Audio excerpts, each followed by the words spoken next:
Hello नमस्कार, माझ्या चॅनलमध्ये स्वागत आहे. Design with Sangeetamani. कशा मैत्रिणी मजातच असणार. आज आपण असा पॅटर्न बनवणार आहोत. व्हिडिओ नक्की शेवटपर्यंत बघा. लाईक सबस्क्राईब करा आणि व्हिडिओ नक्की शेवटपर्यंत बघा. आपल्या मापानुसार आपण कुठलाही आकार इथे देऊ शकतो. मी पानगड्याचा आकार दिलेला आहे. नॉर्मल माप मी स्क्रीनवरती दिलेले आहे. कॅनव्हास अटॅच करून नंतर आपण असा गळा पलटी करून घ्यायचा दिलेला आहे. बघू शकता इथं असं मापानुसार आपण गळा आधी अटॅच करून घेतलेला आहे. बोटाने असं प्रेस करून सराने कापड सुळसुळीत असते त्याच्यामुळे प्रॉब्लेम येतो. आपण बोटाने व्यवस्थित प्रेस करून घ्यायचं. बघू शकता इथं आपण पलटी करून घेतलेला आहे. आधी पलटी केल्यानंतर व्यवस्थित त्याचा आकार असं बोटाने प्रेस करून सराने व्यवस्थित जे मेन फॅब्रिक इथे आपण कट मारलेले असा हाताने बोटाने प्रेस करून व्यवस्थित आकार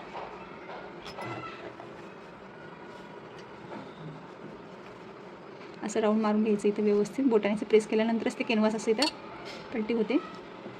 आपण दाबटीपच मारून घ्यायची.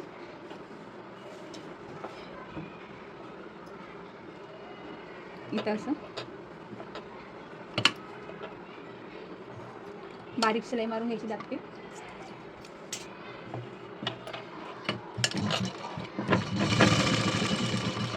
बारीक शिलाई दाबटीप मारल्यानंतर त्याचा आकार व्यवस्थित येणं. काही कॅनव्हास टाकलाय आपण त्याच्यात ते पलटी होतं वरच्या बाजूला.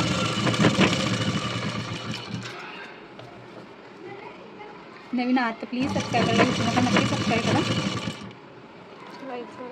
लाईक करा, शेअर करा. आवाजाने व्हिडिओ क्लिअर येत आहे का प्लीज कमेंट करायला नक्की विसरा नको. इथं आपल्याला टर्नवरती व्यवस्थित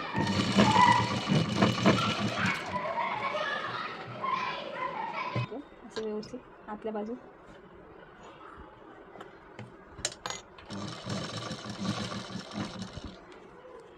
कापड खूप सुळसुळीत आहे, पातळ आहे कापड.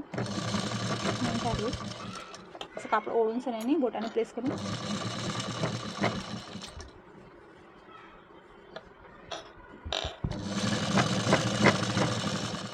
सण्याने इथं 5 नंबरची शिलाई मारून घ्यायची व्यवस्थित.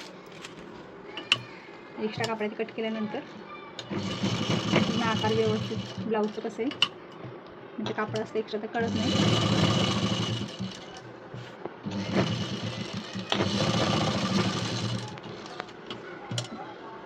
असं इथं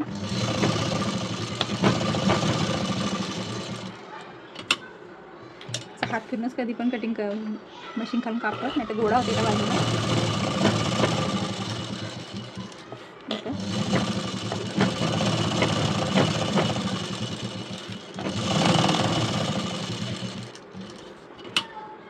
इथून पण असं व्यवस्थित प्रेस करून हाताने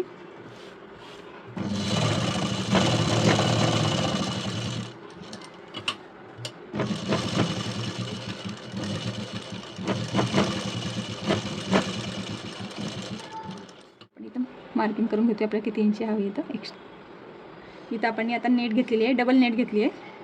सिंगल पातळ घेतली सिंगल पातळ आहे. डबल नेट घेऊन सण्याने आता आपल्या जे गळ्याचं माप आहे त्याच्यापेक्षा आपण 1-1 इंची एक्स्ट्रा घेऊया इथं. आणि एक्स्ट्रा मापाने खालची बाजूचे डबल नेट केली ते कट करून घ्यायची. ही कट केल्यानंतर आता आपण इथे जो गळा कट केलेला आहे त्या मापाने 1-1 इंची आपण एक्स्ट्रा घेतलेली आहे. तिथं आपण आता टिकलीचं वर्क कसं करायचं मशीनवरती या आयडिया मी तुमच्यासोबत शेअर करणार आहे. नक्की बघा. जर्दोशी वरचे ब्लाऊज हाताने केलेले असतात पण आपण इथं टिकलीवर मशीनवरती कसं करायचं मध्यभागी आधी मार्किंग करून घेतली व्यवस्थित. ते मार्किंग केल्यानंतर 5 नंबरची शिलाई मारून आता आपण बघू इथं टिकलीवर घेतलेलं आहे. टिकली सॉरी ही आता मध्यभागी हे बारीक मोती घेतलेले आहे पांढरे. ते आपण असं हाताने व्यवस्थित 1-1 सरळ लाईनमध्ये लावून घ्यायचे. बघू शकता इथे 1-1 मोती घेतलेला आहे. आणि अर्धा ते पाऊण इंची आपल्याला हवं आहे तसं आपण इथं अंतरावर लावू शकतो. मी अर्धा इंचीच्या गॅपवर लावलेलं आहे. पूर्ण सरळ रांग लावून घेतलेली आहे. मोत्यांची बारीक मोती असतात ते बारीक कुंदन मिळतात ते कुंदन पण आपण लावू शकतो चिटकवायचे गमनी. आणि इथं टिकली वर्क पण करू शकतो आपल्या आवडीनुसार. बघू शकता इथं मोत्यांची पहिली रांग लावून घेतलेली आहे. आपण दुसरी रांग पण लावून घ्यायची.